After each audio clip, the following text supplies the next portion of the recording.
All right, let's get started. Last week's Monday, a movement for movement. We started this back in 2020, just in time for COVID to take over and everybody be stuck indoors. The goal of our movement for movement was to just get everybody really feeling comfortable about moving their bodies, which we now know. We don't need research to tell us this, but we know that moving anything, doing anything that your doctor says you can do is very important for your overall physical health and well being. And this, we want to talk about, if you don't want to give up on moving just because the temperature is rising. Well, what are some things you can do? Because it is really, really hot out there in some areas. I know here in the Maryland, mid Atlantic region, it's like going to be 97, 98. I hate it. I hate it when it's that hot. But how can you stay active and healthy when it's so hot outside? Because for us, when it's that hot, we're at risk for a few different things. So let's get into this a little bit. Here's the ways that you can help beat the heat and keep moving.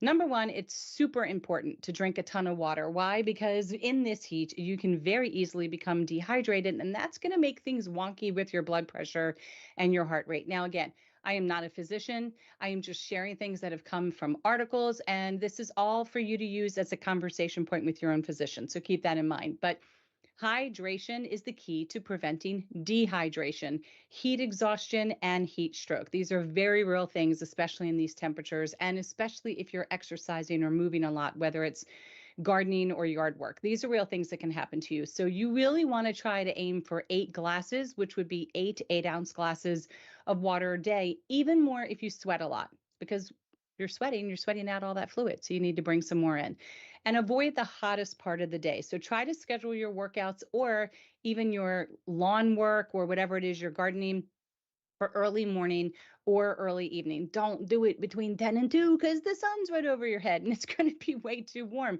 When you do it at the early morning or early evening, really the sun is a lot less intense and the air tends to be a little bit cooler. Maybe the winds start to come in, and it'll cool things down. But you should also check the forecast and just get an idea when it's going to be coolest during your day. Number two, try to choose indoor activities. So this week is a great week for me personally to start taking a look at my winter clothes because I know in a couple weeks I'm going to be starting to make that switch, determine what I'm going to bag up for Goodwill, what I might want to try to sell. You get these indoor activities going, it still counts as exercise. You're still moving your body around. So if it's too hot to do these things outside, to exercise or to do your scheduled tasks, you can still get a really good workout by doing those indoor things, crossing them off your list. So you can go to a gym, you can take a yoga class. All of these things are allowed. You can just dance in the living room, throw on some music, get that TikTok video going and practice a bunch.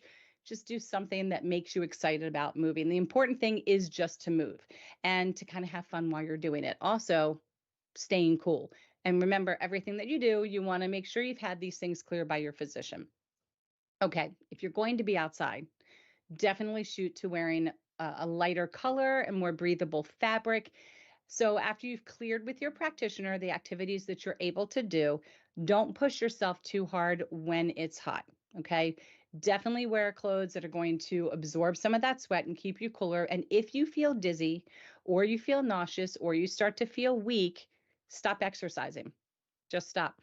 Go seek some shade or some air conditioning. If you've got water with you, pour it over your head. Do whatever you can to kind of cool yourself down as quickly as possible.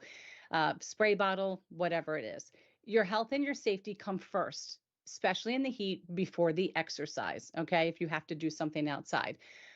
Sometimes doing nothing is doing something, and we completely get that. However, in the heat, if you choose to do something outdoors, you really need to make it clear that with your practitioners that this is what you want to do and make sure that you're not on any medications that may become impactful to your blood pressure, to your heart rate by being outside in the heat. So just do a double check, little message in the portal asking those important questions or clear it with your pharmacist about how your medications might react to heat.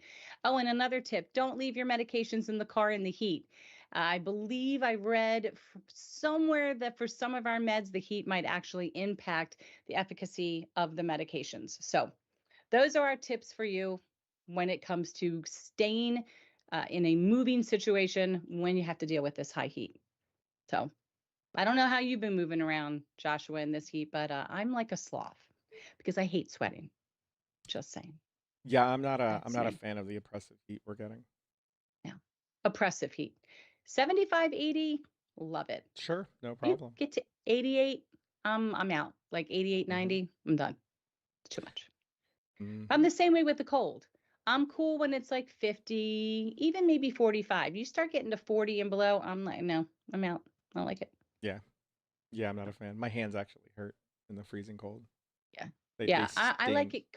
Yeah. I like it cold indoors, but when it's too hot, like you can't take your skin off. I'm like trapped. But I'm also at that age where I'm on a personal tropical vacation, like at some point every day. So